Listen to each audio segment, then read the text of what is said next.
Hello everyone, this is Lady Volleyball and welcome to another episode of Dramatically Yours. आज यहाँ इतनी बारिश हो रही है, जब मैं शूट करने लगी हूँ तो मैंने सोचा कि उस ड्रामे के बारे में बात करी जाए जिसमें टैंकर प्रोडक्शन ने खाली कर दिए हैं और बारिश ही होती चली जा रही है, बारिश ही होती चली जा रही है। इस सरहद पार के ड्रामा में मैं बड़ी इंक्यूसिटिव हूँ कि कौन सा शहर है जिसमें इतनी बारिश हो रही है कि उसने बॉम्बे से को भी पीछे छोड़ दिया है। तो जी, आज जिस सरहद पार ड्रामा के बारे में मैं बात करने जा रही हूँ उसका नाम है मन मस्त मलंग। ये जियो पे आ रहा है फ्राइडे सैटरडे संडे और इसके अभी तक सिर्फ 3 एपिसोड हुए हैं। क्योंकि अभी तक इसके 3 एपिसोड हुए हैं और आपको याद होगा कि दस्तक को भी मैंने तब रिव्यू करा था जब इसके 4 एपिसोड हुए थे, तो मैंने सोचा इसको भी मैं पहले ही रिव्यू करूं so that it is useful to you and you do not waste your time thinking whether to watch it और नॉट। तो जी, मन मस्त मलंग में है दानिश तैमूर। इनको आपने बहुत सारे ड्रामों में देखा होगा। ये आयजा खान के हस्बैंड हैं और ये बहुत ही डैशिंग है, बहुत ही गुड लुकिंग है। इनकी एंट्री ड्रामा में बहुत बड़ी होती है और आधे से ज्यादा एपिसोड्स तो दानिश तैमूर के ब्यूटी शॉट्स में जाते हैं कि वो आ रहे हैं, उन्होंने क्या पहना है। और हर बार की तरह इस बार भी वो एक अमीर आदमी है। हर बार की तरह इस बार भी ही इज अ स्पॉइल्ड ब्रैट। तो इसके अंदर क्या कहें, अब सिर्फ अगर दानिश के चेहरे से ही ड्रामा देखना होता तो चलता ही रहता और चलता ही रहता। इसके अंदर दानिश के ऑपोजिट जो लीड पेयर है वो है सहर हाशमी। इनका मैंने पहले कोई काम नहीं देखा था, बट इनके भी ब्यूटी शॉट्स इतने ज्यादा हैं कि देख देख के इंसान थक जाए। मैं अपने आप को सोच रही थी कि कोई इतना स्टनिंग हो कि उसको हर टाइम देखते रहो, क्या ये पॉसिबल है।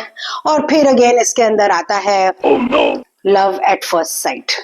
ये हमने कितनी बार देख लिया है कि देख देख के ही हम थक गए, पर मैंने सोचा कि चलो, इतनी बड़ी स्टार कास्ट है। इसके अंदर है सबा हमीद जिनको आपने नूरजहां में देखा है। इसके अंदर है अदनान समद खान जिनको आपने देखा होगा ऐदे वफा में। He is a graduate of NAPA which is National Academy of Performing Arts. और मेरे को लगा था इसके अंदर इनको कोई बहुत ही कोई जबरदस्त नया रोल मिलेगा, जो मिल भी रहा है। इसके अंदर जो सबा हमीद के बेटे बने हैं और जो कबीर जो दानिश तैमूर का कैरेक्टर है उनके भाई बने हैं, वो उनके बेटे लग ही नहीं रहे हैं। मुझे तो बहुत ही लॉजिक डिफाइंग कास्टिंग लगी। मैं फर्स्ट एपिसोड में यही सोचती रही कि ये इनके हस्बैंड है। सबा हमीद का एक बाल भी सफेद नहीं दिखाया है और उनके जो बड़े बेटे हैं मेरे को लग रहा था कि वो इनके हस्बैंड है। तो बहुत ही अजीब सी कास्टिंग है इसके अंदर, ये लॉजिक डिफाइंग सी जो मुझे लगी। इसके अंदर उस्मा अहमद हैं जिनको आपने देखा होगा संगे मरमर में, मन्नत मुराद में। मुझे बहुत पसंद है और उनका ओपनिंग शॉट बहुत ही मजे का है। She loads a gun and she aims as if she is been training to fire a shot. तो इसके अंदर जी फैमिली डिस्प्यूट है। जब दानिश तैमूर कबीर जो इनका कैरेक्टर है, एक तो पता नहीं कितनी जगह कबीर कैरेक्टर चलने हैं कि कबीर 1, कबीर 2, कबीर 3, कबीर 4 ही रखने पड़ेंगे। How can they not come up with a new name, I wonder. तो जी कबीर का कैरेक्टर जो है वो 10 साल की उम्र में सहर हाशमी का जो कैरेक्टर है रिया, उनके फादर को शूट कर देते हैं।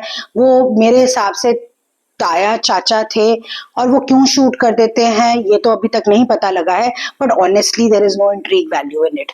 उसके बाद जी Kabir goes off the grid.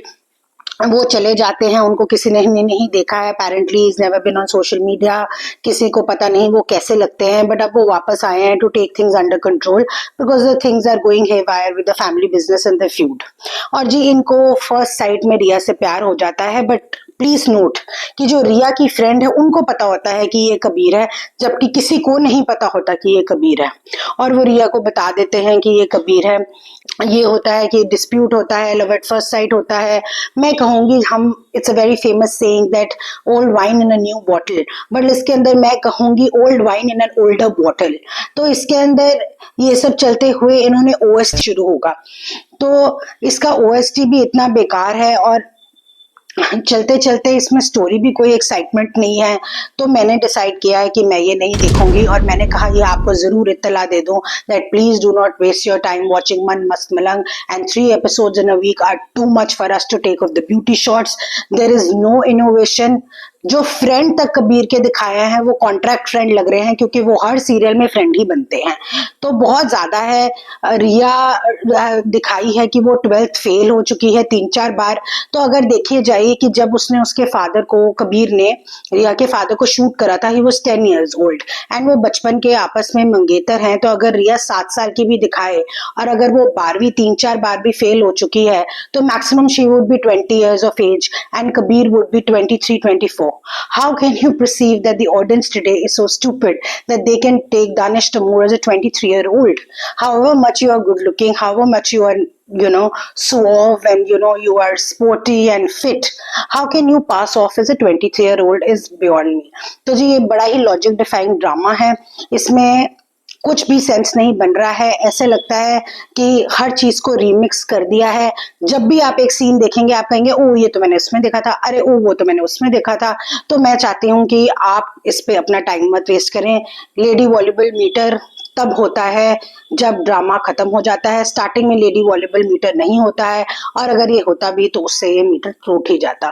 तो जी अगली बार के लिए I hope you are same. तो जी मेरी सलाह है आप ना देखें मन मस्त मलंग, नहीं तो आपका हो जाएगा मन और सर दोनों दर्द।